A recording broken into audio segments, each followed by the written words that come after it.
बोचहा विधानसभा उपचुनाव में वही हुआ जो सप्ताह भर पहले से कयास लगाई जा रही थी, यानी कि आरजेडी की जीत होती हुई नजर ही नहीं आ रही है। आरजेडी भारी मतों से वहां पर काफी तेजी से आगे निकल गई और बस अब औपचारिकता मात्र है कि आरजेडी के अमर पासवान की जीत की घोषणा कुछ ही क्षणों में कर दी जाएगी।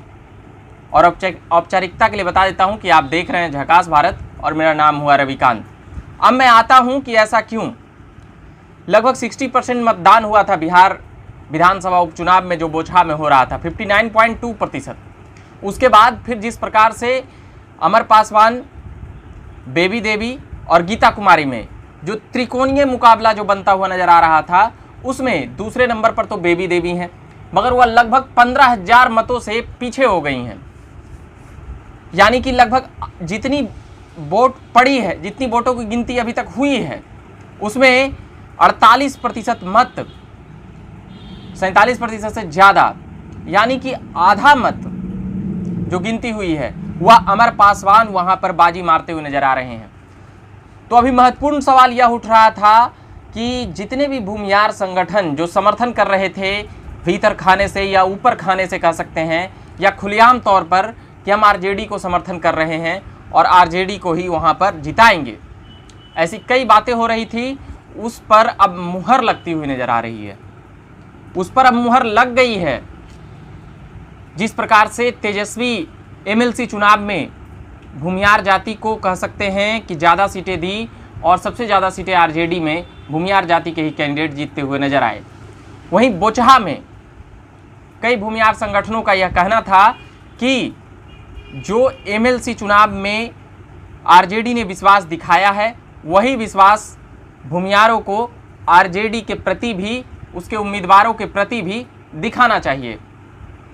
ऐसी कई बातें हैं जो राजनीतिक रस्साकसी से अभी चल रही है और कहा जा रहा था कि 1/3 से ज़्यादा भूमियार जाति आरजेडी को समर्थन कर दी है, तो वहां पर ये बातें सच होती हुई नजर आई।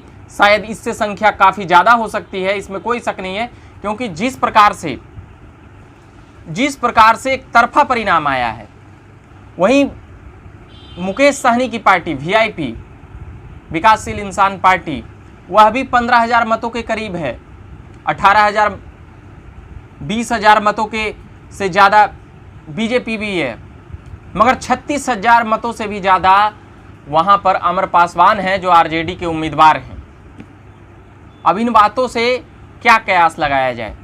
क्या बीजेपी और वीआईपी को मिलकर चुनाव लड़ना चाहिए था? बीजेपी ने जिस प्रकार से तेजी दिखाई, या कह सकते हैं कि जिस प्रकार से जिद दिखाई मुकेश सहनी को बाहर करने की, एनडीए से, मंत्री पद से हटाने से, एमएलसी सीट देने से, क्या वह नुकसान होता हुआ नजर आया बोचहा विधानसभा में? तो ऐसे कई सवाल हैं जो यह विधानसभा उपचुनाव बाई इलेक्शन, यानी कि बोचहा बाई इलेक्शन, ये कई सवाल छोड़ जा रहे हैं। मगर फिलहाल यही कहा गया और यही कहा जा रहा है कि भूमियार जाति ने अपनी ताकत और अपनी, कह सकते हैं कि एमएलसी चुनाव में जिस प्रकार से समर्थन दिया और एमएलसी चुनाव में ज़्यादा भूमियार उम्मीदवार जीतते हुए नजर आए, तो उसका दोस्ती वहाँ पर पूरा करते हुए नजर आई। और कह सकते हैं कि एक नया समीकरण, भूमियार यादव समीकरण, पहले एम बाई समीकरण हुआ करता था, मुस्लिम यादव, अब यादव भूमियार, भूमियार यादव, बी बाई समीकरण वहाँ पर नजर आ रहा है।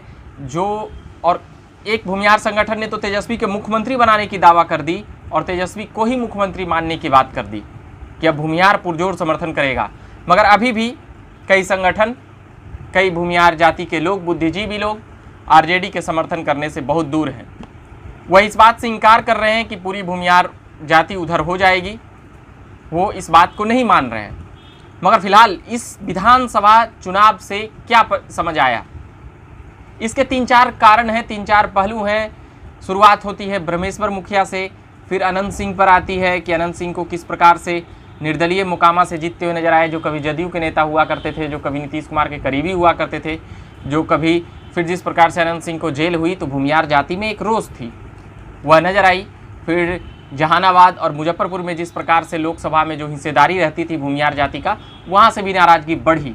तो समीकरण वहीं से बदली और भी बातें, और जो अभी जो नेता उभर कर आ रहे हैं, अभी जो नेता सामने आ रहे हैं, चाहे वो पटना से जो MLC हों या फिर और भी भूमिहार ब्राह्मण मंच या फ्रंट बनाकर जो राजनीति कर रहे हैं, तो ये तमाम नेता इस बात का क्रेडिट लेते हुए नजर आएंगे कि हमने तेजस्वी के उम्मीदवार को जिता दिया है।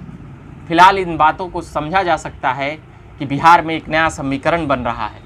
कई लोग यह भी कह रहे हैं कि एक म्यान में दो तलवार कैसे रहेंगे, दोनों जातियां कह सकते हैं कि लड़ाकू है, ताकतवर होती है और इसमें बाहुबली नेता अधिक होते हैं। तो ऐसे कई सवाल हैं जो उठते रहेंगे और हम भी सुनाते रहेंगे और भी तमाम खबरें हम लाते रहेंगे।